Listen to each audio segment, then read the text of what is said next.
1번부터 보도록 하겠습니다. 대손금 관련된 거죠? 정답은 1번이세요. 그놈의 모든 채권 때문에. 우리 대손상각비는 여기서 쓰는 거라 그랬죠? 매출 채권. 그래서 외상 매출금하고 뭐야?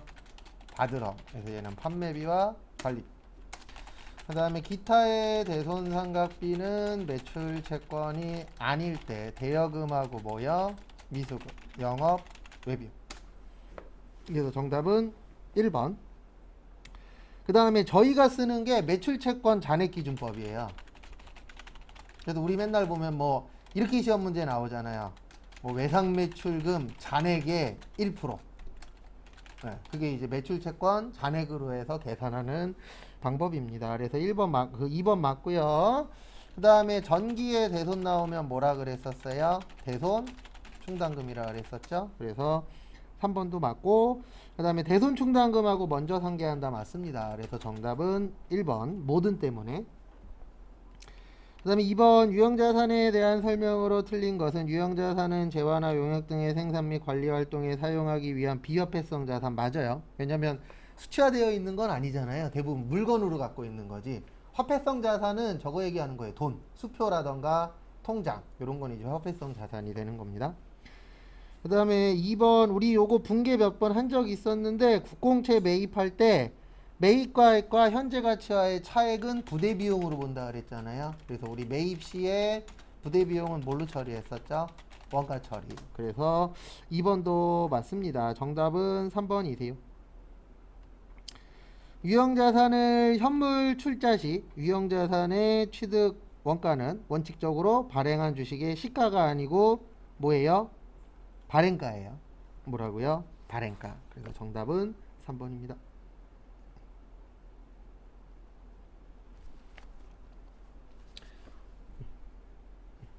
잠시만요. 유형자산의 취득원가는 원칙적으로, 아이고 죄송합니다. 발행한 주식이 아니고요. 거기 뒤에 지워버리세요. 그러니까 이게 맞으려면 유형자산을 현물 출자 시 유형자산의 취득원가는 거기 보시면 원칙적으로 뭐라고 되어 있죠? 발행한 주식이라고 되어 있는데 그게 아니고 취득 당시에 공정가치로 보도록 되어 있어요. 그러니까 여기서 얘기하는 건 주식으로 보는 게 아니고 유형자산의 가치로 보는 겁니다. 그러니까 주식 가격하고 관련이 없이 이 유형자산이 얼마짜리였냐. 그래서 현물 출자가 뭐냐면은요. 간단하게 설명드리면 주식으로 물건 구입하는 걸 현물 출자라고 해요.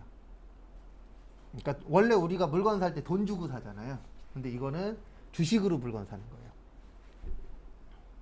그래서 대기업들 보면은 뭐 주식이랑 건물이랑 교환할 수도 있어요, 없어요? 있죠. 그런 게 이제 현물 출자인데 그럴 때는 주식 가격으로 보는 게 아니고 그 사는 물건 가격으로 보는 거예요.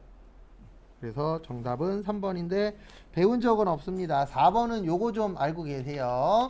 우리 교환에는 동종 자산 간의 교환은 제공한 자산의 장부가액이라 그랬죠. 그래서 장부가액이기 때문에 손익이 없어요.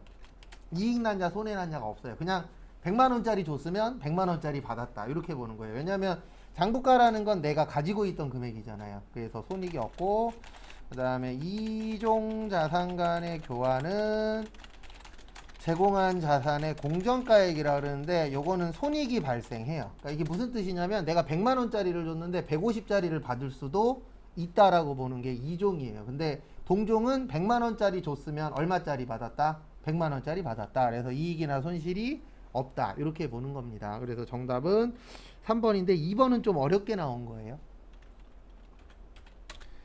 그 다음에 3번의 별표 3개. 일단 정답은 3번입니다. 분계 먼저 할게요. 차변의 단기, 왜 또 영어냐. 단기 매매증권 1000주에 만원이면 1000만원이에요. 그 다음에 현금 1000만원. 그 다음에 500원 올라서 50만원 올랐죠? 단기 매매증권 50. 대변의 단기 매매증권 평가 2, 50. 이게 뭐의 증가요? 수익 증가. 그 다음에 두 번째는 매도 가능 증권이에요. 그래서 매도 가능 증권 1000. 그 다음에 현금 1000.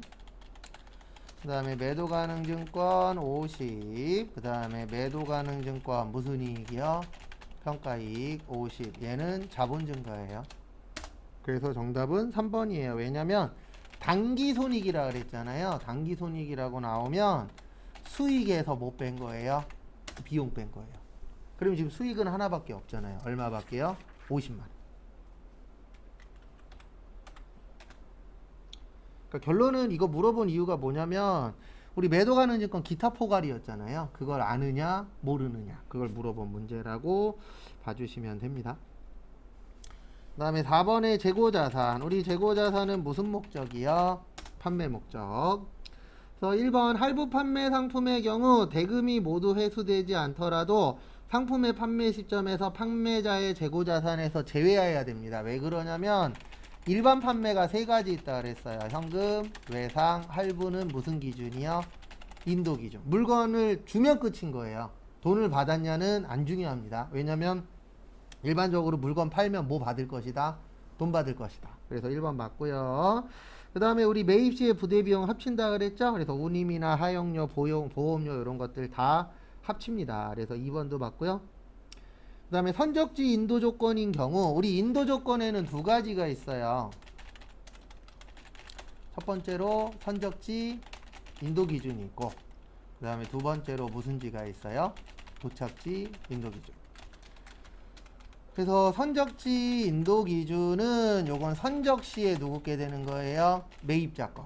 도착지 인도 기준은 도착 시에 매입자 거. 근데 거기 보시면 운송 중이죠. 맞죠? 그러면 선적지 인도 조건이니까 판매자 거예요? 구매자 거예요? 구매자 거죠? 그래서 정답 몇 번이요? 3번. 그 다음에 4번. 재고자산의 장부상 수량과 실제 수량의 차이에서 발생하는 무슨 손실이요? 감모손실. 우리 감모손실에는 두 가지가 있다 그랬잖아요. 정상적하고 비정상적.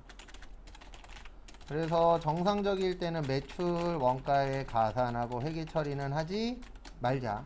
비정상적일 땐 영업 외비용 처리하고 회계 처리 하자. 그래서 4번 맞죠? 매출 원가에다 뭐 한다? 가산한다. 그래서 정답은 3번. 그 다음에 5번 우리 자본금은 이렇게 된다 그랬죠. 주식 발행수 곱하기 액면가액. 보통주하고 무슨 주? 우선주. 그래서 1번 맞아요. 보통주 우선주. 2번 요거는 그냥 여기 가서 찾으십시오. 여기 계정과목 및 적요 등록 가면은 요 왼쪽에 무슨 잉여금이라고 있어요? 네, 그러면 거기 보시면 주식 발행 초과금, 그 다음에 기타 자본 잉여금. 그래서 2번 맞고요. 그 다음에 3번 자본 조정 중 자기 주식은 별도 항목으로 구분하여 표시한다. 그래서 여기 자본 조정 보시면 자기 주식이라고 별도로 있어요, 없어요? 있죠? 그래서 정답은 4번입니다.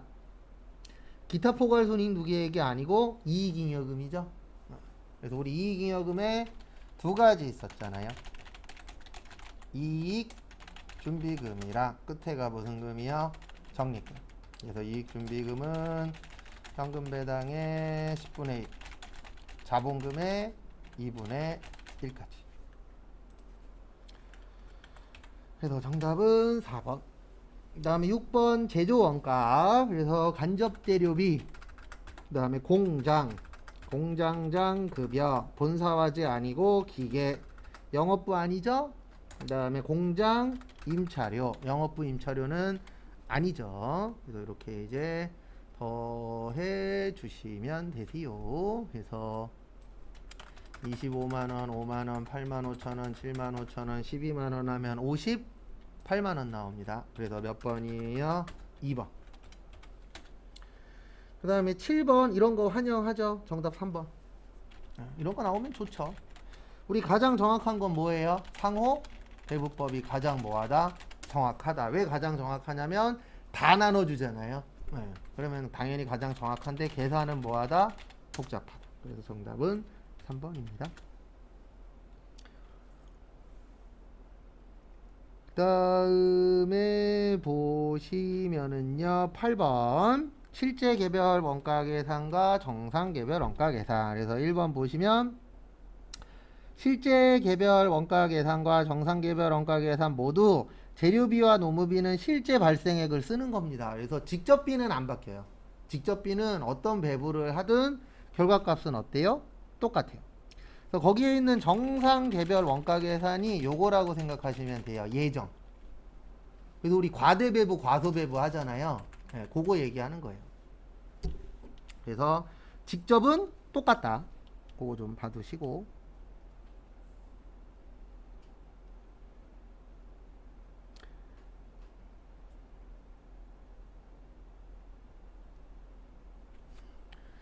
그 다음에 두 번째 보시면은요. 실제 개별 원가 계산은 일정 기간 동안 실제 발생한 제조 간접비를 동일 기간의 실제 배부 기준 총수로 나눈 실제 배부율. 그래서 제가 항상 기준은 누구라 그랬죠?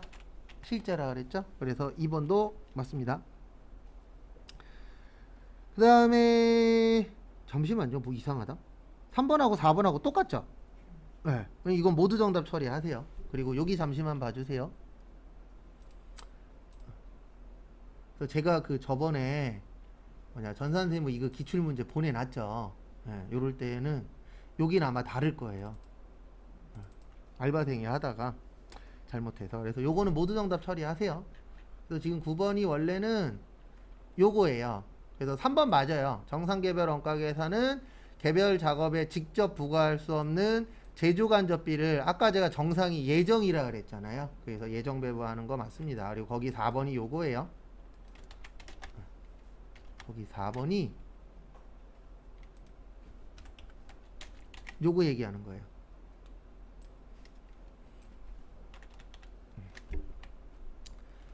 그래서 정답은 4번인데 원가 계산이 기말까지 지연되는, 그래서 요것도 좀 알고 계시면 좋습니다. 예정의 특징은 신속성이에요. 빨리빨리. 왜냐면 예정이라는 건 예측하는 거잖아요. 그러면 우리 예측은 언제든지 쉽게 할 수 있어요, 없어요? 있죠. 근데 실제의 단점은 지연이 돼요. 왜 지연이 되냐면 실제가 진짜잖아요. 그럼 진짜 금액이 나오려면 시간이 걸리죠. 우리 공부도 똑같잖아요. 예상할 수 있잖아요. 나 시험 봐서 합격할 거야. 예. 근데 실제 나오려면은 기간이 어때요? 오래 걸리죠. 왜냐면 실제는 실제 내가 뭐를 봐야 돼요? 시험을 봐야 되니까. 그래서 실제보다는 예정이 뭐예요? 빨리빨리 할 수 있습니다. 그래서 여기가 실제 개별 원가 계산이 아니고 정상이라고 나와야 돼요. 그래서 정답은 4번인데 지금 문제는 모두 정답이라고 체크하시고, 왜냐면 거기 지문이 잘못되어 있으니까. 그 다음에 요거 좀 알고 계세요. 예정은 빨리빨리 할 수 있다. 그 대신 예정의 단점은 신뢰성은 떨어져요. 왜요? 아직 결과가 안 나왔으니까. 근데 실제는 늦게 나옵니다. 그 대신 늦게 나오는 대신 신뢰성은 뭐하죠? 올라가죠. 왜요? 확정이 됐으니까. 그래서 그런 단점이 항상 있어요. 그래서 우리가 뭐 투자를 하든 아니면 시험 준비를 하든 결과값이 나오려면 시간이 오래 걸리잖아요. 예, 왜냐면 그게 진짜니까. 진짜는 항상 늦게 나옵니다. 가짜들이 항상 난리치다가 진짜가 나타나면 뭐예요? 도망가죠. 그래서 지금 조용하잖아요. 부동산 전문가들 요즘 조용하죠. 왜 조용해요?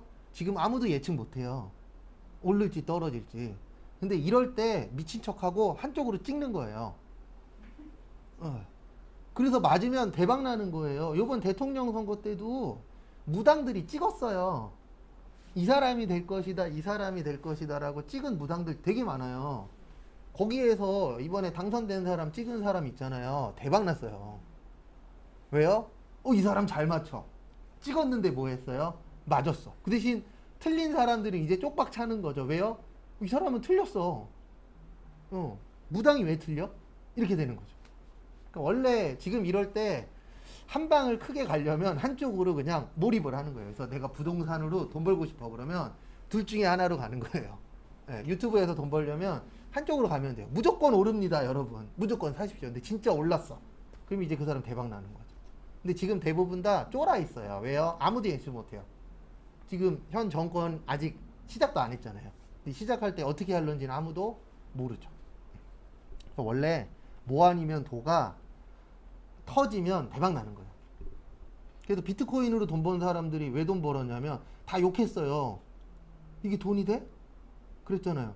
근데 욕 먹으면서도 뭐 했어요? 샀어. 올랐어. 팔았죠. 대박 났죠. 근데 그 이후에 산 사람들은 대박 날 확률이 적죠. 초반에 대박 난 사람들은 진짜 1,000만 원 투자해갖고 몇 억 몇십억 벌었어요. 근데 지금은 몇 억 던져야 몇 억 벌 수 있는 시대니까. 아니다. 몇 억 던져도 몇 억 못 버는구나. 몇 천만 원. 네. 그러니까 뭐든지 다 똑같아요. 그래서 올인하는 사람들은 항상 둘 중에 하나예요. 잘 되든가 망하든가. 근데 저처럼 애매하게 사는 사람들은 그냥 살기만 해. 네. 원래 그래요. 그래서 서울대 나온 사람들 중에서 부자보다는 그냥 평범하게 사는 사람들이 훨씬 더 어때요? 많아요. 오히려 고등학교 나온 사람들이 잘 되거나 잘못되거나 둘 중에 하나가 훨씬 더 많아요. 왜냐면 모험을 걸잖아요, 그 사람들은. 근데 일반적으로 공부머리 잘 돌아가는 사람이 부자가 될 수가 없어요.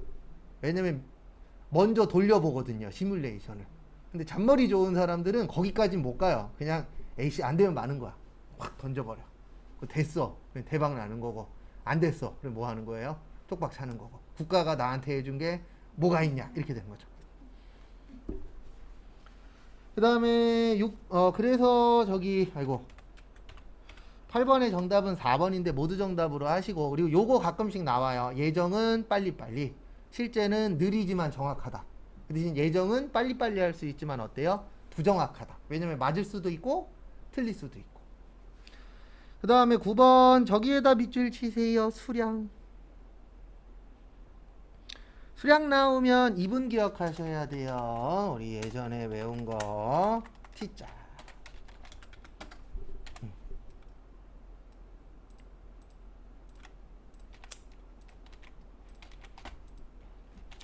제공품, 수량, 기초 제공품, 단기 착수량, 완성품 수량, 기말 제공품, 공손품 수량.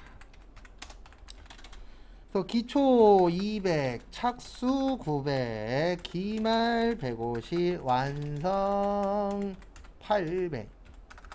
그럼 차변과 대변 어때야 되죠? 같아야 되죠. 그러면 몇 개 모자라요? 150개. 근데 거기 보시면 완성품의 몇 프로래요? 5%. 그러면 800개의 5%면은 40개는 정상, 110개는요 비정상. 그래서 정답은 2번. 딱 이 정도 수준으로 나와요, 요 문제 나오면. 그래서 요런 거는 한 두세 번만 연습하시면 큰 틀 정도는 잡을 수 있죠. 그 다음에 10번 저기에다 밑줄 치세요. 2,500원 과대배부.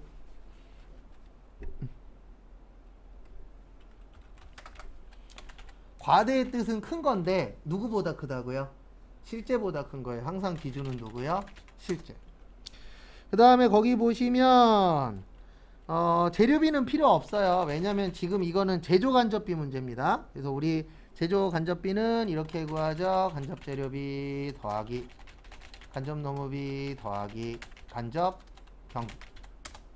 그래서 거기 보시면 간접 재료비 2,000원, 간접 노무비 4,000원, 간접 경비 얼마요? 4,000원. 그러면 얼마 나와요? 10,000원. 요게 예정이 되는 겁니다. 그러면 과대라 그랬잖아요. 얼마 더 크다? 2,500원. 그래서 정답은 4번.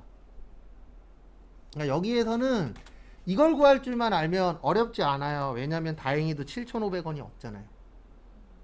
맞죠? 그러니까 이 문제는 어떻게 보면 이걸 구할 줄 아냐 모르느냐를 물어본 거예요. 왜냐면 얘만 구할 줄 알면은 과대래. 그럼 얼마 커요? 2,500원. 그럼 얼마 나와요? 12,500원. 그리고 다행히도 얼마가 없어요? 7,500원.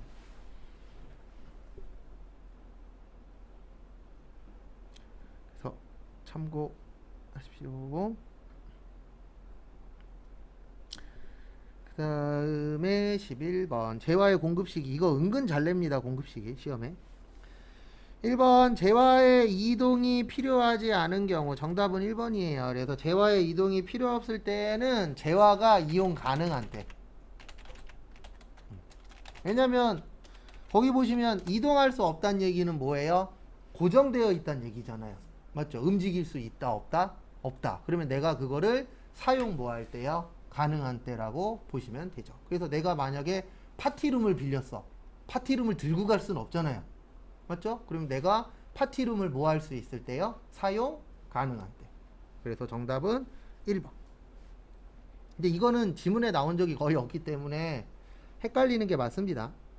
그 다음에 2번 보시면 상품권 등을 현금 또는 외상으로 판매했을 때, 그래서 우리 상품권은 뭐라 그랬죠? 상품권을 회수하고 물건을 뭐 했을 때요? 판매했을 때. 그래서 거기 보시면 재화가 실제로 인도되는 때, 이게 뭐냐면 물건하고 교환했다는 얘기예요. 재화가 물건 이야기하는 거잖아요. 그러면 내가 그 물건을 받았어. 상품권을 주고. 그래서 우리 상품권 주면 물건 받을 수 있잖아요. 그럼 물건 받았으니까 이때부터 이건 누구 거예요? 내 거. 그래서 2번 맞아요.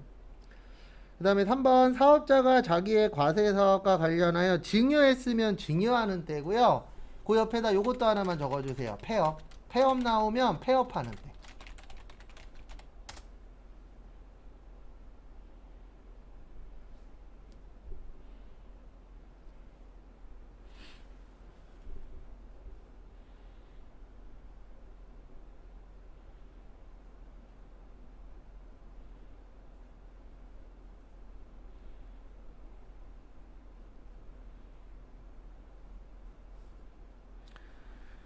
그래서 참고하시고, 그 다음에 4번 2회 이상 분할할 때, 그래서 요게 이 얘기하는 거예요. 장기 할부 판매하고 중간 지급 조건부하고 완성도 기준 지급. 요건 이제 나누어서 주는 거잖아요. 나누어서 주는 건 대가의 각 부분을 뭐 하기로 한 때?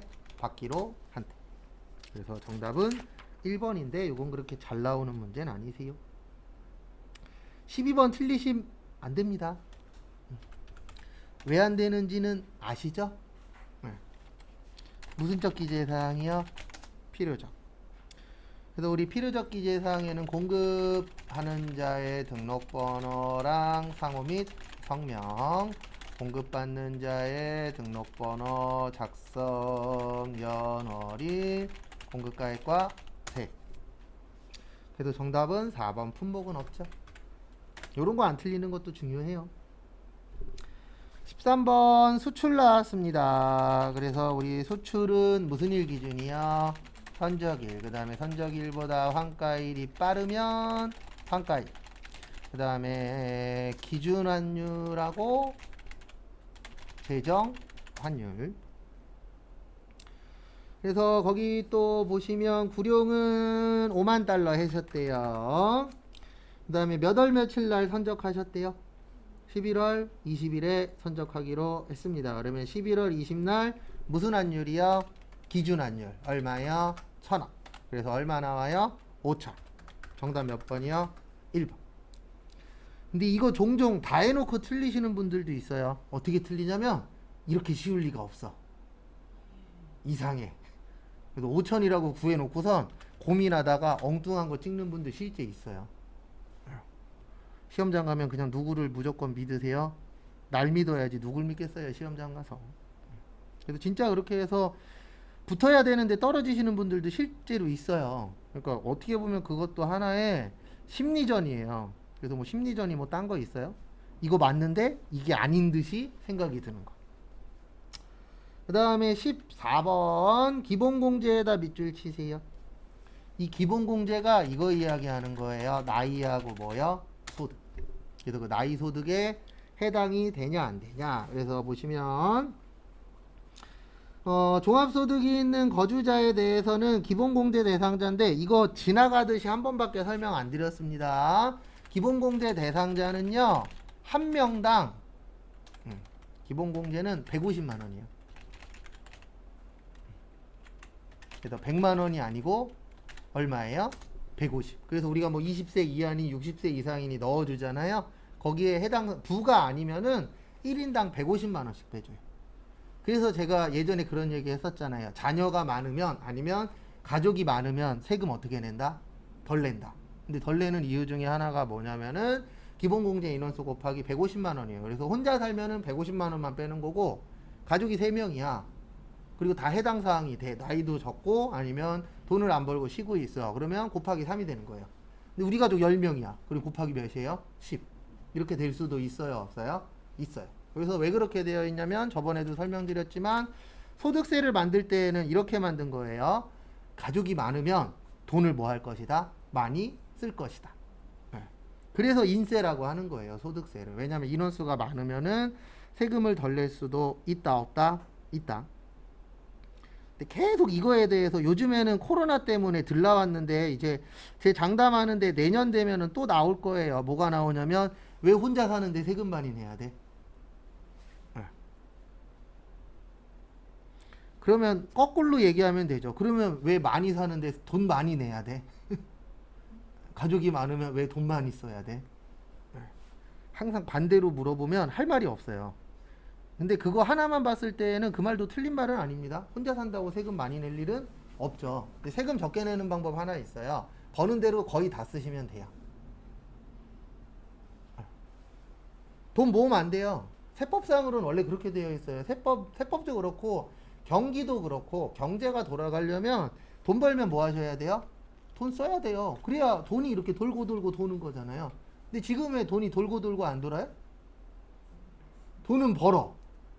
예, 돈을 안 써. 아니면 그 돈이 은행으로 가. 예, 그러니까 이제 이게 순환이 안 되니까 다들 힘든 거예요. 그래서 어떤 분들 그 얘기도 틀린 말은 아니에요. 댓글에다가 최근에 그 소상공인 분들 국가에서 손해 본 거 돈 주기로 했잖아요. 그거 관련돼서 한번 댓글을 읽어봤는데 한 분이 그렇게 썼더라고요. 이거 주는 것도 좋지만 저번처럼 국민한테 줘라. 그럼 국민이 뭐예요? 소비하잖아요. 네. 그게 꼭 뭐 장단점은 있겠지만 어쨌든 그런 식으로 쓰신 분도 있는데 그 얘기도 틀린 말은 아니에요. 지금 가장 큰 문제는 그 경기가 안 좋은 가장 큰 이유 중에 하나가 사람들이 소비를 안 하잖아요. 그리고 있는 사람들은 국내에서 소비해요, 외국 가서 소비해요? 외국 가서 소비하죠. 그러니까 이게 이제 악순환이 되는 거죠. 왜냐면 국내에서 벌어서 국내에 써야 되는데 외국으로 나가버리는 거죠. 그래도 이거 150만 원 좀 봐두세요. 그 다음에 15번 요건 어렵습니다. 이거 맞추시려면 그 이자 소득 쪽에 교재 거기에 10가지인가 12가지 있거든요. 그거 다 외우시면 돼요. 근데 왜 안 외운다고요? 자주 안 나와요. 그러니까 이런 것들은 문제 위주로만 보세요. 또 첫 번째 보시면 보통예금 있죠? 네, 정답은 일단 3번입니다. 보통예금은 실제로 이자를 받은 날. 그러니까 우리가 통장에 보면 찍혀요, 안 찍혀요? 찍히죠. 네, 그날 세금을 내시면 됩니다. 그 다음에 통지예금. 통지예금은 저희가 볼 일은 없는데 통지예금은 인출일로 보라고 되어는 있어요. 그래서 정답은 3번입니다. 적금 있죠? 적금도 날짜 되면 통장에다가 뭐 찍어주죠? 이자 찍어주죠. 네, 그날을 이야기하는 거예요. 그래서 정답은 3번이세요. 그래서 지급 받기로 한 날이 아니고 실제로 이자를 뭐 한 날이에요? 받은 날. 그 다음에 4번에 보시면 비영업대금의 이익은 요거는 약정에 의한 이자 지급이에요. 그러니까 이게 무슨 뜻이냐면 비영업대금의 이익이 돈 빌려주는 거예요. 그러면 우리 돈 빌려줄 때 뭐 하죠? 날짜 정하잖아요. 이날 되면 이자 얼마 내놔라. 이런 거 써요, 안 써요? 쓰죠. 그래서 그 날짜에 뭐를 받기로 한 거예요? 이자 받기로 했다. 그래서 약정에 의한 무슨 지급일이요?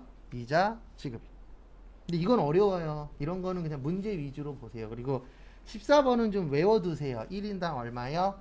150. 그 다음에 조금 더 설명드리면 그 우리 70세 이상 있잖아요. 네, 경로우대라고 요거는 100만원. 그 다음에 장애인은 200만원. 그 다음에 부녀자는 50만원. 그 다음에 한부모는 얼마요? 100만원. 잘 안 물어보는데 간혹가다 물어보기는 해요. 왜냐면 이런 거 시험 문제 낼 때 좋거든요. 자주 안 내니까 사람들 잘 못 풀어. 그리고 법에는 딱딱 뭐 되어 있어요? 정해져 있어요. 그럼 이런 거 시험 문제 냈을 때 틀리더라도 내신 분은 할 말이 있잖아요. 이거 얼마다? 정해져 있다. 네가 공부를 뭐 한 것이다? 안 한 것이다. 이렇게 하면 땡이니까. 근데 옛날엔 이런 거 싹 다 외웠었어야 되는데 요즘엔 그렇게까지 잘 안 내니까. 그 다음에 정리 못하신 분들 정리하시고요.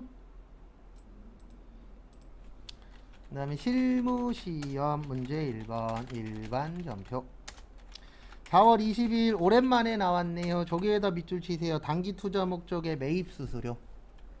우리 매입 시의 부대 비용은 원가 처리하죠. 그 다음에 단기 매매 증권 살 때는요, 몇 번대? 900번대. 그래서 이거 입력은 꼭 확인을 해 주셔야 돼요. 몇 번대로 넣었나? 900번대로. 그래서 단기 매매 증권 2만원에 몇 주요? 2000주. 그러면 2만원에 2000주 4천만원. 그 다음에 수수료 얼마 있었어요? 30만원. 그래서 수수료 비용 30. 그래서 보통 예금 얼마요? 4030. 여기에서 확인해 주셔야 되는 건 하나예요. 이거 맞게 넣었나? 900번대. 왜냐면 급하게 넣다 보면 얘 8로 넣을 때도 있어요. 네, 왜냐면 우리는 58을 많이 넣다 보니까. 그 다음에 5월 2일 통장으로 1920 들어왔고요. 사채는 얼마짜리였어요? 2000. 그러면 싸게 발행했다, 비싸게 발행했다? 싸게. 사채, 할인 발행, 차금. 얼마 싸게 발행했죠? 80. 그 다음에 비싸게 발행하면 대변에 사채, 할증, 발행, 차금. 그래서 할인 할증 잘 봐두시고요. 그 다음에 다음 거 보시면은요, 5월 9일 저기에다 밑줄 치세요. 미지급 세금. 그래서 우리 제가 잠깐 좀 보여드리면, 저기 뭐냐, 부가세 마감 분계가 이렇게 되잖아요. 차변에 부가세 뭐요? 예수. 그 다음에 대변에 부가세 대급금. 그 다음에 예수금이 많으면 미지급 뭐요? 세금. 그래서 지금 요 분계는 되어 있다는 뜻입니다. 그래서 거기 보시면 120만원이 있었는데 납부불성실 가산세가 붙었다는 얘기는 늦게 낸 거예요. 늦게 낸 거에 대해서는 세금과 공과입니다. 왜냐면 세금을 추가로 뭐 했다? 더 냈다. 그래서 미지급 세금이 120. 그리고 우리 틀릴까봐 거기 다 써놨죠. 판매비와 관리비에 무슨 뭘로 처리해라? 세금과 공과. 그래서 판매비와 관리비니까 800번대. 얼마 더 내셨어요? 만원. 그 다음에 대변에 보통 예금 얼마요? 121만원. 근데 제가 봤을 때 지금 요 분은 일부러 이렇게 낸 것 같아요. 요 위에도 보면은 금액이 조금 요런 거 일부러 이렇게 내신 것 같아요. 잔잔하게 실수하시라고. 이거 잘못 보면요 4,300으로 쓰는 분들이 있어요. 얘도 잘못하면 130으로 쓸 수도 있어요, 없어요? 있죠. 그리고 요거 내신 분은 그런 걸 노리신 것 같아요. 딱 폼이.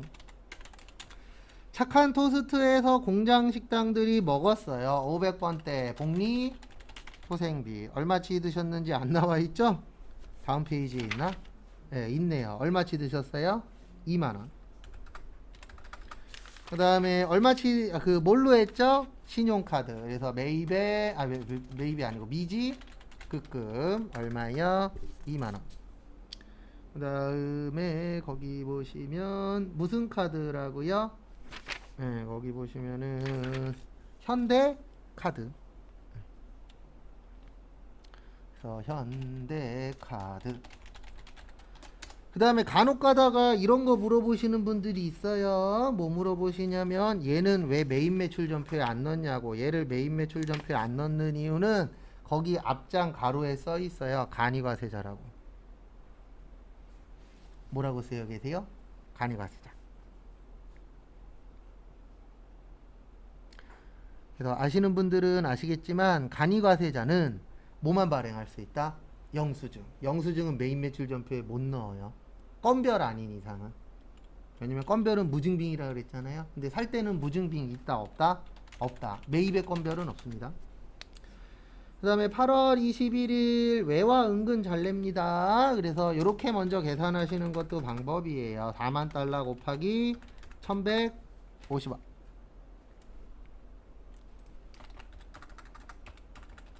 하면 4,600. 그 다음에 다음 거 보시면은요 4만 달러 곱하기 내가 받을 땐 1200원 그래서 얼마 받았어요? 4800 그래서 통장으로 4800 그 다음에 원래 받기로 했었던 건 4600 어디요? 뉴욕 한번 가보고 싶어요. 어떻게 생겼나. 그 다음에 외환차 200 뭘 어떻게 생겼겠어요. 사람 사는 데겠지.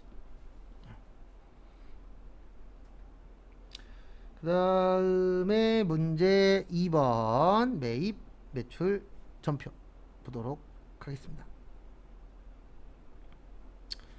그래서 매입 매출 전표 보시면 7월 1일 저기에다 밑줄 치세요. 첫 번째 줄에 토지 그 다음에 두 번째 줄에 보시면 전자세금 뭐야? 계산서. 그래서 우리 토지의 세금 계산서면 뭐였었죠? 네, 토지의 세금 계산서면 불공이었죠. 그래서 매입의 불공 백두건설역 차변의 토지 1100 그 다음에 보통 예금 1100 그리고 불공 사유는 토지의 자본적 지출이라고 하나 있어요. 토지 관련된 거 그걸로 선택을 해주시면 되신다라는 거 그거 참고하시고요. 그 다음에 어디갔냐 다음 것도 보시면 8월 10일 저기에다가 밑줄 치세요. 어디에다 밑줄 쳐요? 네, 구매 확인서 그 다음에 영세율 세금 계산서 거기에다가 밑줄 쳐주시면 될 것 같습니다. 그래서 매출에 뭐예요? 영세 그 다음에 대일통상 그 다음에 보시면 전자는 대변의 제품 매출 4천 그 다음에 차변의 현찰로 얼마 받았죠? 1000 그 다음에 어음으로 얼마 받았어요? 3000 그래서 정답은 2번 정답은 이렇게 되겠습니다. 그 다음에 9월 3일 오랜만에 나왔어요. 600에서 얼마 빼세요? 200 그래서 400 됐는데 얼마에 파셨죠? 예, 300에 파셨죠. 그러면 얼마 손해예요? 100만원 손해죠. 그래서 100만원 손실. 9월 3일 매출 과세 대운여 대변의 기계장치 600 차변의 강가 상각 누계액 얼마예요?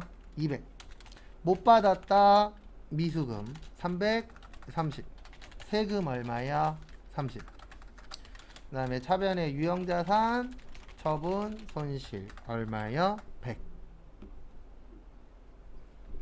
특별한 건 없습니다. 항상 이 문제는 나오면 숫자만 바뀌잖아요. 그래서 그 숫자에 맞춰서 분개하는 거 잘 봐두시고요.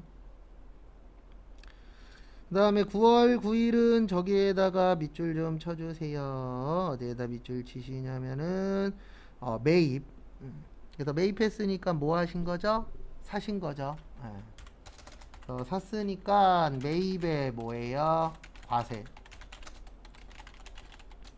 서울역 원재료 1300 세금 130 그 다음에 먼저 준 거 100 나머지는 보통 예금 얼마 있었어요? 1330 그리고 거기 가로에 보시면 요런 문구가 있을 거예요. 하나의 전표로 뭐 할 것? 처리할 것. 그냥 하던 대로 하시면 그게 하나의 전표입니다. 뭐 따로 있는 게 아니에요. 그래서 그냥 우리 하던 대로 차변 답변 넣으시면 됩니다. 그 다음에 저기에다 밑줄 치세요. 접대용. 그러면 접대비인데 이거 불공 아닙니다. 불공이 되려면 우리 전제 조건이 있잖아요. 불공이 되려면 누가 나오셔야 돼요? 예, 세금 계산서가 나와야 되는데 여기는 뭐죠? 계산서죠. 그럼 불공이 될 수 없다. 참고하시고. 그래서 결론은 이렇게 해주시면 됩니다. 10월 8일 날 계산서니까 매입에 면세. 그 다음에 누구한테 사셨나 봤더니 제이슨 꽃 화원. 그 다음에 전자는 여. 그 다음에 거기 문제 봤더니 판매부서래요. 무슨 부서요? 판매부서. 판매부서는 뭘로 처리하셔야 되죠? 네, 판매부서면 800번대 접대비 얼마요? 8만원. 그 다음에 돈은 나중에 주기로 했죠? 미지급금 얼마요? 8만원. 되셨습니까? 네. 분기 이 정도면 뭐 아주 어렵게 낸 편은 아니에요. 그 다음에 이제 부가가치세 문제 3번.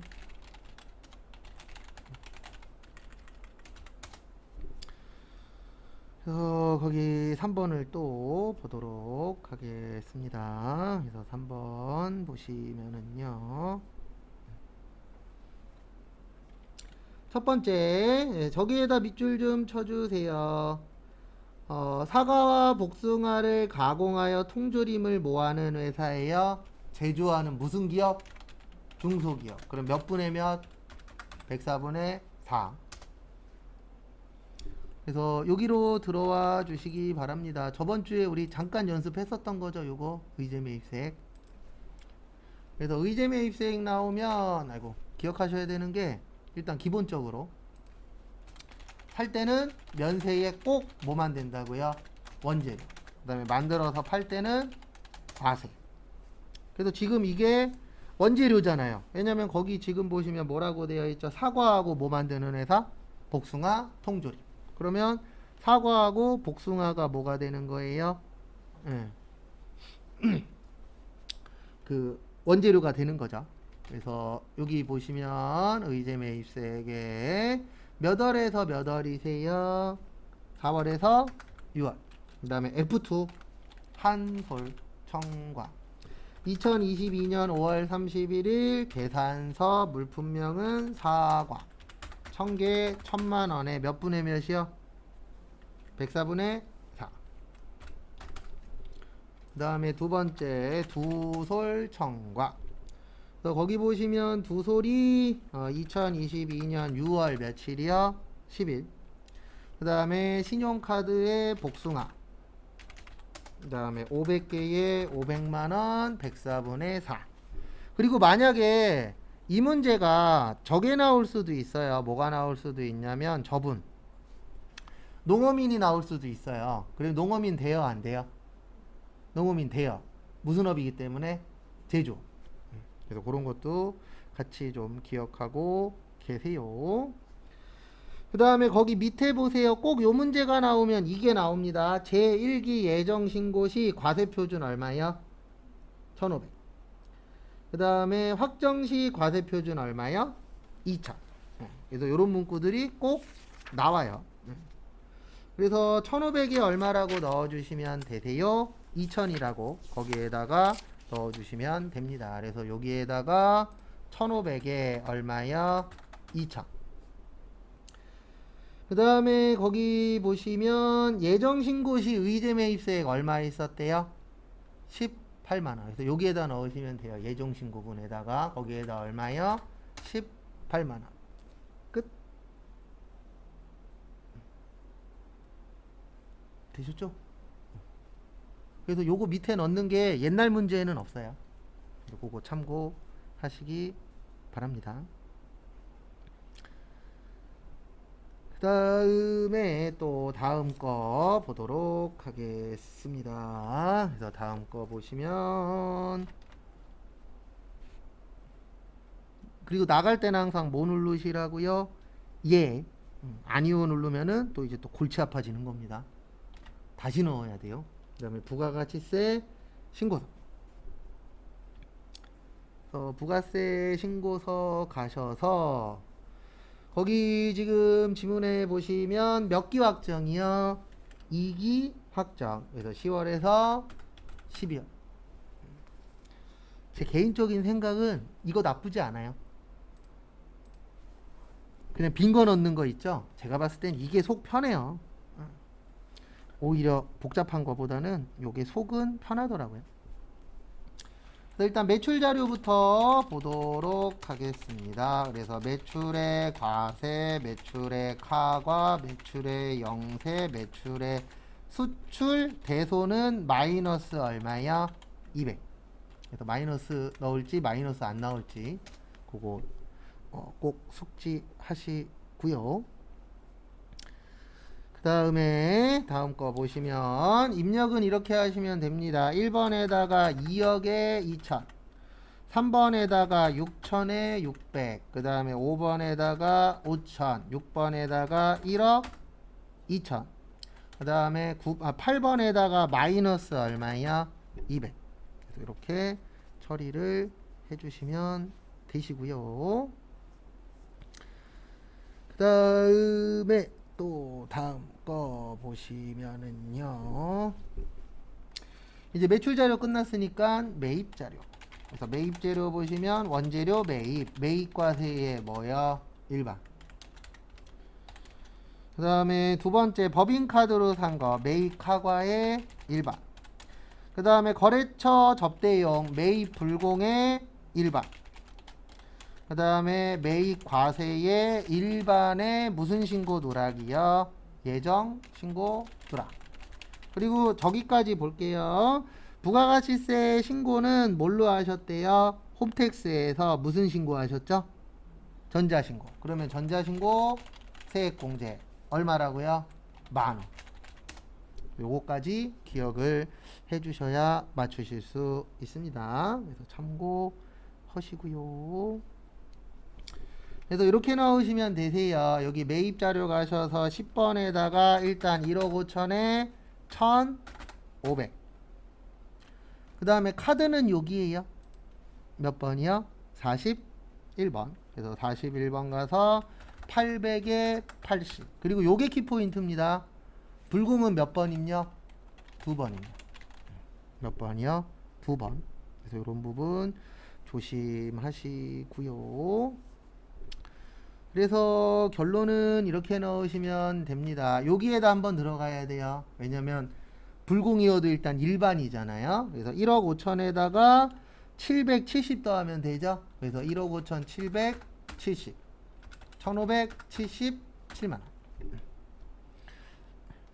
그래서 제가 봤을 때 요때 시험 문제 내신 분이 좀 쪼잔한 분이에요. 계속 금액이 어때요? 쪼잔하잖아요. 네. 1600을 만들어 주든가 770은 뭐야? 일부러 이렇게 만든 겁니다. 근데 은근 이런 거 실수 잘해요. 시험 때.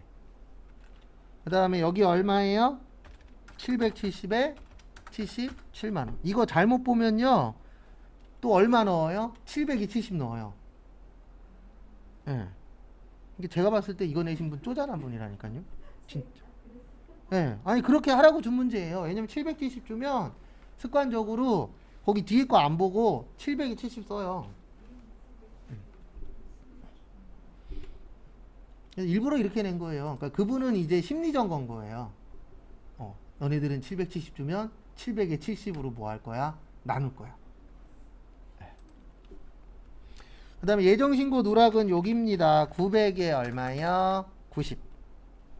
그 다음에 여기 전자신고 세액공제 얼마요? 10,000원. 근데 이거 내신 분이 머리는 좋은 거예요. 왜냐면 저렇게 주면 잘 들려요, 사람들은.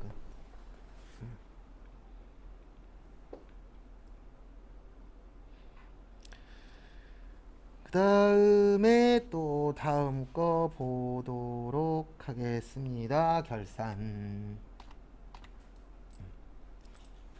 그래서 하시다 보면 습관적으로 틀리는 부분이 나와요. 그래서 그 부분은 조금씩 더 뭐 하세요? 신경을 쓰는 수밖에 없습니다. 왜냐면 사람들마다 다 다르잖아요. 그래서 시험장 가서는 제가 봤을 때 시험 제일 잘 보시는 분은 저번에도 한번 이야기했을 건데 합격 불합격은 그 다음 얘기고 그냥 내가 할 수 있는 거 다 하고 나오면 네, 내가 하는 데까지 했어. 그러면 떨어져도 그건 어쩔 수 없잖아요. 근데 대부분 하는 데까지 해요? 아니죠. 그러니까 떨어지고 나서 후회하는 사람들이 어때요? 많아요. 무슨 후회예요? 공부 조금 더 할 거. 다 똑같아요. 사람인지라. 그래서 요거 조금 더 했으면 요번에 붙을 수 있었는데 그때 붙었어야 돼요. 왜냐면 다음은 어떻게 될지 아무도 모르잖아요.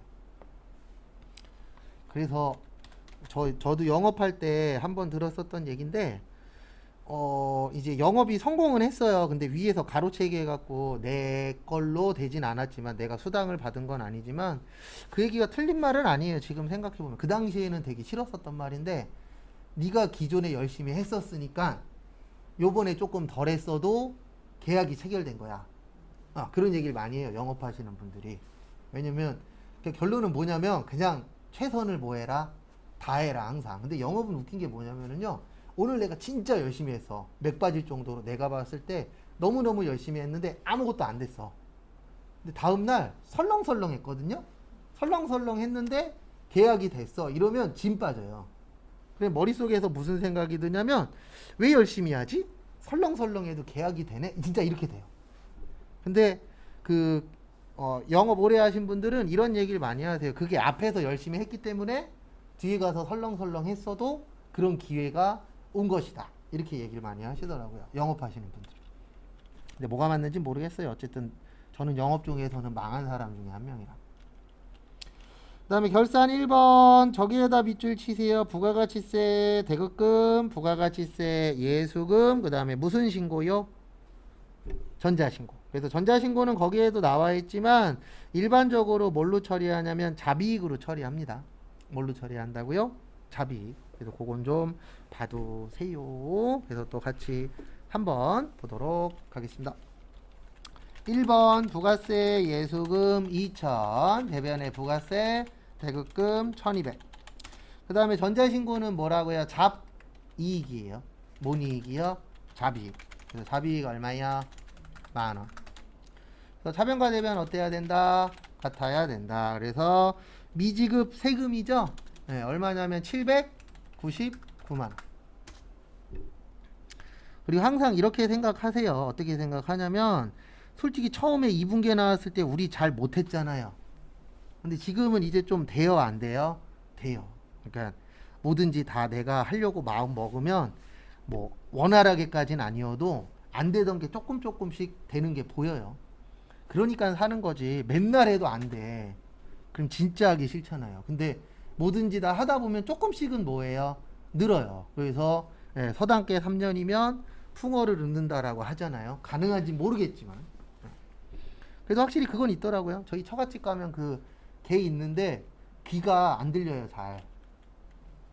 귀가 안 들리는데 저희 꼬맹이가 좋아는 하는데 개 오면 도망 다니느라 바쁘거든요. 근데 저희 꼬맹이 오면 쫓아다녀요. 왜냐면 얘가 맨날 갈 때마다 그 간식 사가거든요. 간식을 항상 사가요. 근데 간식 던져주고 도망가요. 가까이 오면 걔가 무서워갖고. 근데 맨날 주니까 저희 꼬맹이 자주 쫓아다녀요. 그러니까 확실히 학습 효과가 무섭기는 해요. 그 다음에 2번 저기에다 밑줄 치세요. 6개월치 임대료. 그리고 어디에다 밑줄 치시냐면은요, 저기 어디 갔냐, 2023년 4월 30일. 그러면 요 날짜를 보고 요거를 캐치하실 수 있으셔야 돼요. 뭘 캐치하실 수 있어야 되냐면 이거는 언제 것까지 있구나? 내년 것까지. 그래서 120만원 곱하기 지금은 6개월이죠. 그래서 6분의 올해가 몇 개월이에요? 11월, 12월에서 몇 개월? 2개월. 그래서 12분의 몇이요? 6분의 2 해서 40만원은 올해 거. 그 다음에 80만원은 언제 거요? 내년 거. 그러면 요렇게 됩니다. 차변의 임대료 40. 40이 아니고 얼마요? 80. 그래야 올해 거 얼마만 남죠? 40만원. 잠시만요. 맞구나. 그래서 임대료로 잡았잖아요. 근데 임대료 뭘로 잡았죠? 수입. 요거 조심하세요. 그 다음에 대변에 먼저 받았잖아요. 우리 먼저 받은 거 뭐라고 표현해요? 먼저 받았다. 무슨 수익? 선수 수익. 여기에서 키포인트는 제가 봤을 때는 요 파트예요. 어떤 파트냐면 여기 잠깐만 봐주세요. 그래서 우리 몇 월 며칠에다 넣죠? 12월 31일 가서 입력하는데 여기에다 임대라고 치면 요거 있어요. 이걸로 넣어야 돼요. 임대료로 넣으신 분은 틀린 거예요. 뭐 놓친 거예요? 지문 놓친 거예요. 거기 뭐라고 써 있어요? 임대료 수입. 그리고 왜 80을 줄이냐면 이거 수익의 감소잖아요. 올해 거 얼마라 그랬어요? 40이라 그랬잖아요. 그러면 120이 40이 되려면 얼마를 줄여요? 80. 그리고 요 80은 언제 거다? 내년 거다. 그래서 내년 거 먼저 뭐 했다? 받았다. 먼저 받았다. 무슨 수익? 선수 수익. 그리고 헷갈리면 이렇게 하시라 그랬어요. 감소시키자. 자산부채 자본은 언제 거? 올해 거. 수익 비용은요? 내년 거. 거기 보시면 매출이라고 되어 있잖아요. 매출은 수익이에요. 그래서 매출은 뭐라고요? 수익. 그래서 수익이니까 언제 거 씁시다? 내년 거 씁시다. 이렇게 기억을 해 주셔야 되세요. 그 부분 참고하시고요. 결산은 해도 헷갈리긴 해요. 네. 어떤 거예요? 편하게 얘기하세요. 예. 그러면 그냥 이렇게 생각하세요. 결산 때는 성급 비용, 그 다음에 뭐요? 선수 수익, 그 다음에 미수 수익, 그 다음 뭐요? 미지급 비용. 요거 4개 위주로 쓴다라고 생각을 하세요. 예. 결산 때만. 평소에는 아니고요. 그렇게 생각하는 것도 뭐 방법이라면 방법이니까요. 그래서 여러 가지 방법으로 풀다 보면 뭔가가 나와요. 그런 식으로 하나씩 늘리면 되죠. 그 다음에 다음 것도 보도록 하겠습니다. 그래서 다음 거 보시면은요.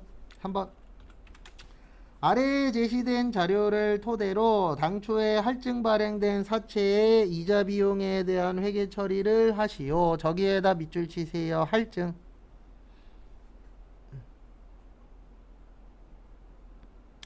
뭔 증이요? 할증.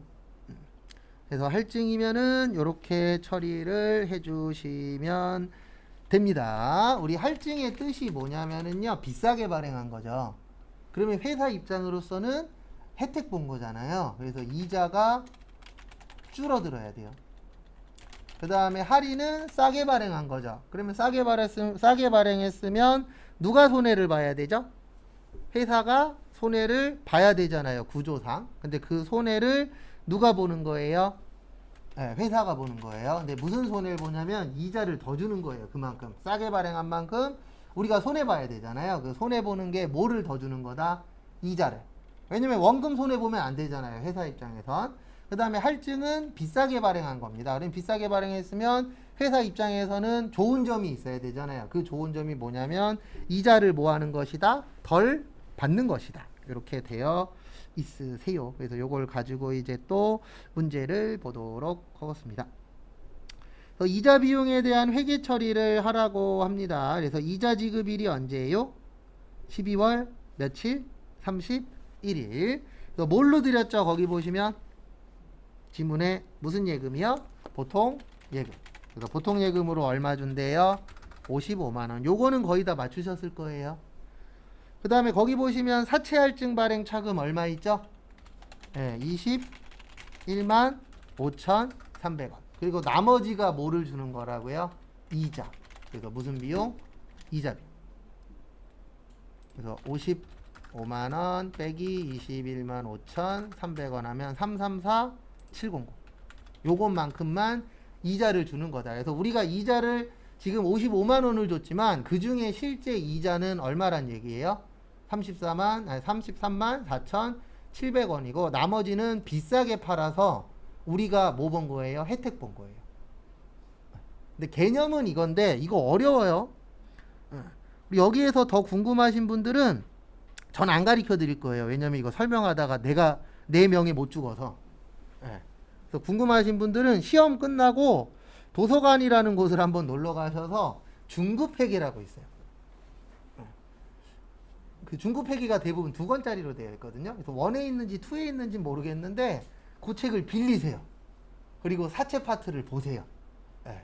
그러면 제가 왜 설명 안 했는지 알 거예요. 제가 예전에 몇 번 도전한 적 있거든요. 예. 저도 이제 수업하는 사람이다 보니까 간혹 가다가 원래 그러면 안 되는데 도전 정신이 생길 때가 있어요. 그리고 수업 시간에 해봤어요. 4시간을 투자를 해봤거든요. 한 2번인가 3번 해봤는데 해도 모르고 안 해도 몰라. 그러면 뭐 하는 게 나은 거예요? 안 하는 게 나은 거예요. 그래서 안 하는 거예요. 다른 것 때문에 뭐 우리 무시하는 게 아니고 이게 진짜 어려워요. 제가 장담하는데 강의하시는 분들 중에서 사채 삼각표 있거든요. 그거 못 만드는 사람들 많아요. 그게 유효이자율법으로 표 만드는 게 있어요. 그게 사람 잡아먹어요. 저도 그 초반에 그거 공부할 때 일주일 걸렸어요. 처음에 뭔 말인지 모르겠어. 답은 구하는데 뭔 말인지 몰라. 그 한 2, 30문제 푸니까 뭔 얘기인지 조금 감이 오더라고요. 어려워요 이거 진짜. 그래서 제가 봤을 때 저희 시험에다 이거 내시는 분은 나쁜 사람이에요. 우리를 뭐 하려고요? 괴롭히려고. 그 다음에 요거 하나 알고 계세요. 퇴직급여 충당부채하고 그 다음에 대손충당금은 무슨 법이요? 보충법. 그리고 하나 더 알고 계셔야 되는 게 뭐 지금은 안 해도 되지만 분계 문제로 나올 때도 있잖아요. 그래서 퇴직급여 충당부채 부족할 때는 무슨 급여? 퇴직급여. 그 다음에 대손충당금 부족할 때는요. 대손상각비나 기타의 대손상각비. 요거는 참고를 좀 해주시기 바랍니다. 그 다음에 거기 보시면 생산직이 1억이 필요한데 5천만 원밖에 없대요. 그러면 얼마 부족하죠? 5천. 그리고 이거 일부러 위아래로 낸 겁니다. 헷갈리라고. 그래서 이거 잘못 보시면 4천에 2,500이라고 입력해요. 그러니까 항상 시험 볼 때는 정신 바짝 차려야 돼요. 왜냐면 뭔 장난을 칠런지 모르잖아요. 그래서 여기는 얼마예요? 3,500. 일부러 이렇게 낸 거예요.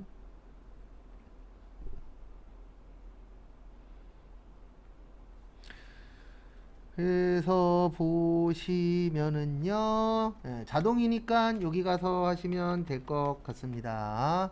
여기 결산자료 입력하셔서 보시면 몇 월에서 몇 월이요? 1월에서 12월.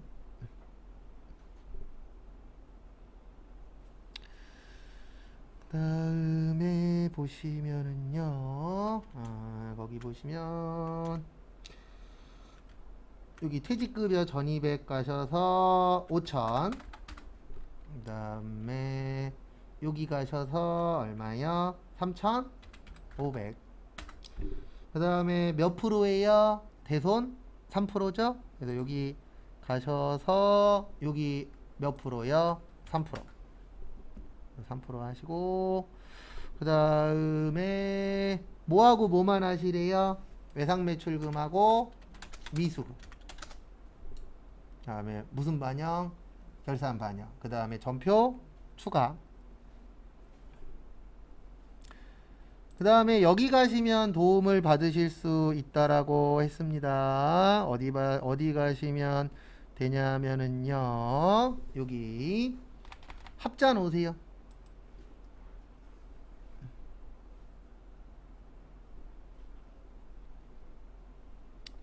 합잔 들어오시고요.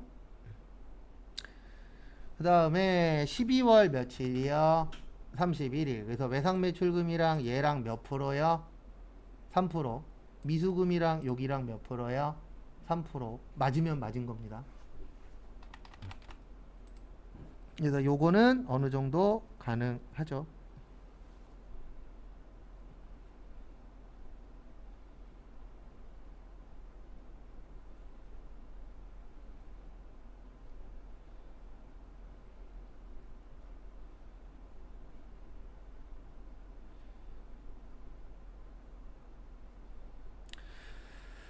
다음에 보시면 여기로 와주세요. 원천징수의 급여 자료 입력. 그래서 당사는 매월 말일에 급여를 지급하고 있고요. 이영미의 아래 5월 급여 대장을 바탕으로 급여 자료 입력 메뉴에다가 입력을 하라고 되어 있는데 저기에다가 밑줄 치세요. 마지막 줄에 식대와 육아수당은 비과세. 그 다음에 전월 2월 된 미완급세액 얼마요? 63,000원. 그래서 수당공제 가시고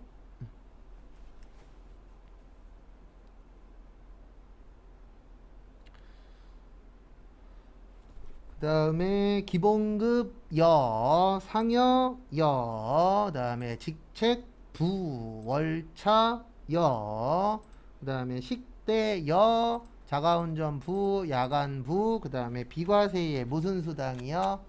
육아수당. 그래서 F2 육아가 좀 종종 출제됩니다. 그 다음에 나머지는 바꿔줄 거 없죠. 네, 그 다음에 나오시고 몇 월이요? 5월 31일.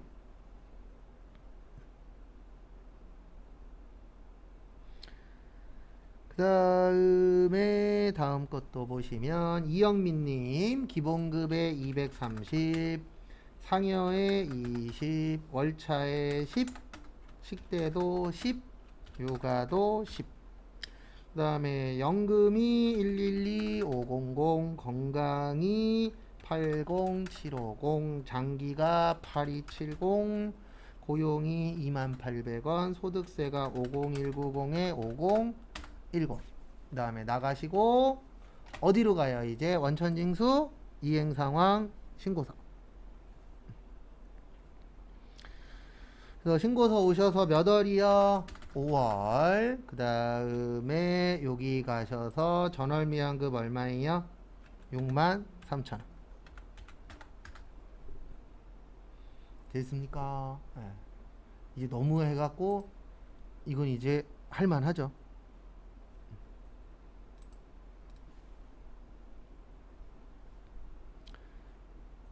그 다음에 다음 것도 보시면은요 어디갔냐 문제 2번 연말정산. 그래서 여기로 와주세요.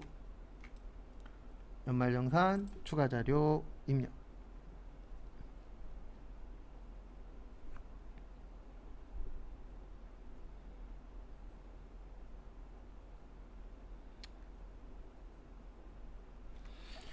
거기 보시면은 4번 105번에 최민상님 총급여액 얼마예요?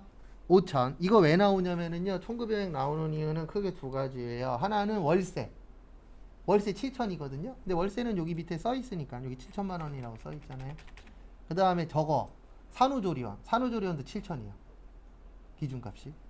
그것 때문에 나오는 거예요. 근데 그거 안 나와도 금액 그냥 줄 때가 많아요. 그 부분은 참고하시고 일단 보험료부터 보도록 하겠습니다. 연말정산 추가자료 입력. 그래서 보험료 보시면 저축성 안 돼요. 그 다음에 저기 자동차 돼요.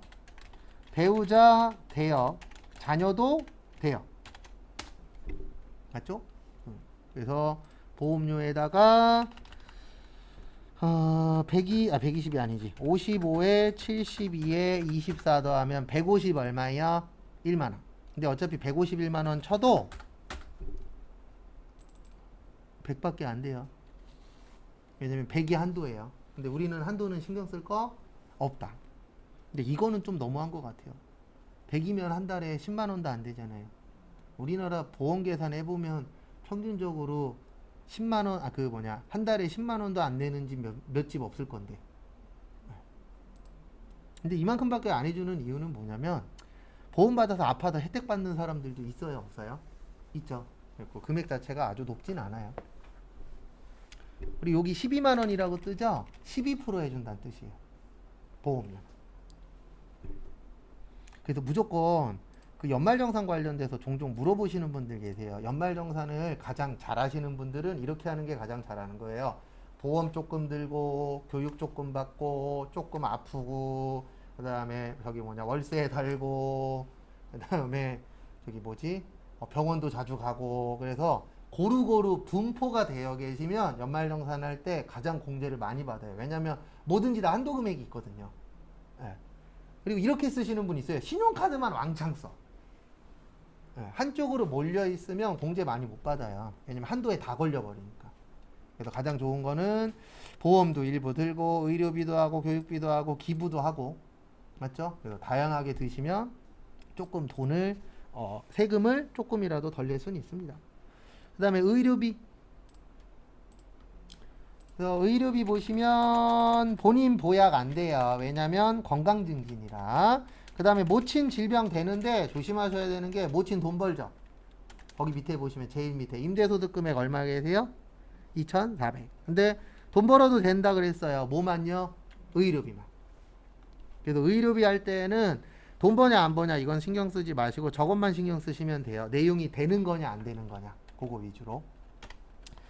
그 다음에 저기 어디 가냐 임플란트 됩니다. 임플란트 모두 되죠?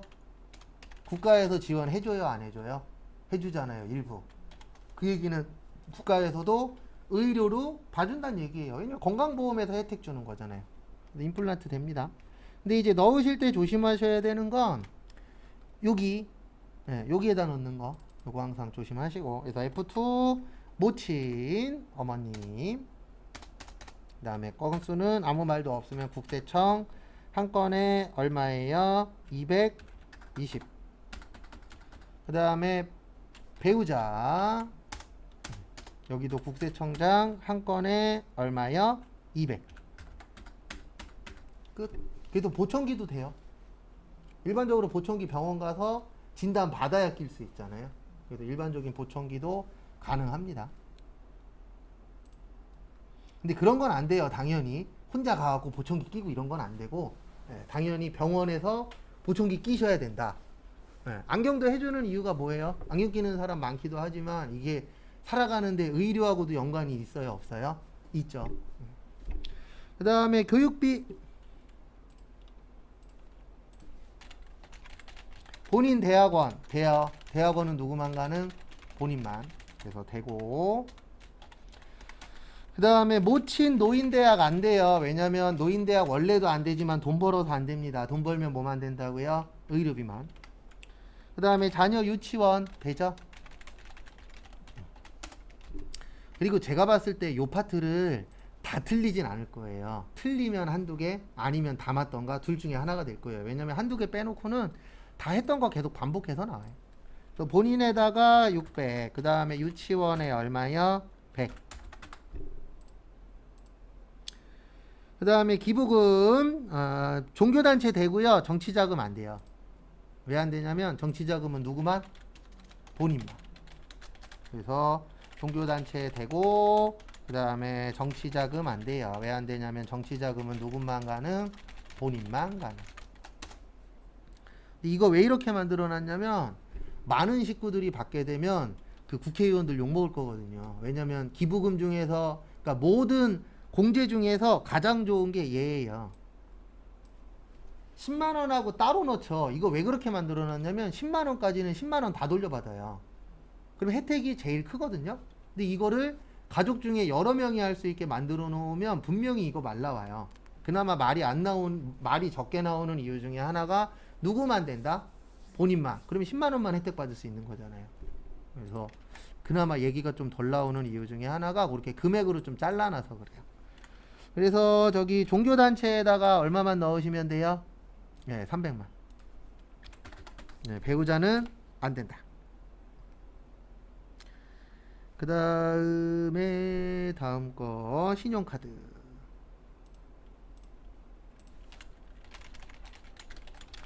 본인에 보시면 좀 이렇게 좀 안 냈으면 좋겠는데 대중교통 얼마 있어요? 90. 그 다음에 전통시장 얼마 있어요? 전통시장 9만원. 많이도 쓰셨네. 좀 많이 좀 쓰시지 좀. 그 다음에 이렇게 하면 되죠. 1305만원에서 이중공제 된다 그랬죠. 그래서 모친 병원비는 상관없다. 그 그 다음에 대중교통 90만원 빼고 그 다음에 얼마 빼요 또 9만원. 그래서 일단 신용카드는 1206만원. 아직 안 끝났어요. 그 다음에 거기 밑에 보시면 배우자 신용카드인데 대중교통 얼마 있죠? 15. 전통시장 얼마 있어요? 91만원. 그러면 전통시장은 100이고 대중교통은 105만원. 그 다음에 신용카드는 이렇게 되겠죠? 700에서 15만원 빼고 얼마 빼요? 91만원 빼면 594만원. 그래서 얼마가 되냐면은 1800. 그래서 이분 참 착하세요. 마지막에 합쳤더니 딱 떨어지잖아요. 이런 게 좋은 거잖아요. 우리는 안 떨어지면 한마디 하려고 그랬는데. 그래서 신용카드 얼마예요? 1800. 그 다음에 전통시장 얼마요? 100. 그 다음에 대중교통이 아까 105만원. 그래서 저 전산회계 1급 때 제일 싫어하는 문제가 저거예요. 조회인데 재무제표에서 조회라고 해놓고 막 거의 뭐지? 네, 원 단위까지 나오는 문제들 있잖아요. 그러면 그거 풀어놓으면 뭔 생각이 드냐면 나 잘하고 있나? 그 생각 들어요. 그거 처음 나왔을 때 저도 답 구해놓고 이상한 거예요. 왜냐면 이렇게 낸 게 처음이었으니까.